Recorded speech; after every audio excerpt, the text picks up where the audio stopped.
What are some of the KPIs that are that young dentists, newer dentists should be looking for? KPIs can get a little extensive. So if we're talking about a brand new practice, are going to be your cash flow. So that's going to be your overhead.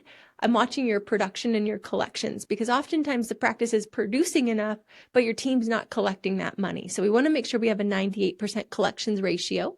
I'm also going to watch your AR. So AR is your accounts receivable, checking from patient portion and insurance portion. If we can look at those, we can figure out where's our collection problem. Is it we don't have clean claims sending to insurance, or we're not collecting from patients and we're sending statements, or we're not even calling. So I'm really going to watch those super, super tight. And then if you want to, you can go further down the line, and things that I'll watch are going to be like your lab costs, your supply costs. Marketing can come into place. Scheduling, we can look at your scheduling and see like number of new patients coming in. Like to watch your attrition rate.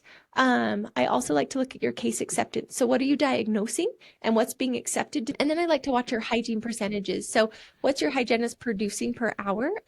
I like 3 times pay for PPO practices, and I like 4 times pay for fee for service practices. And that's on adjusted production. So let's not go off of gross. Let's go off of adjusted.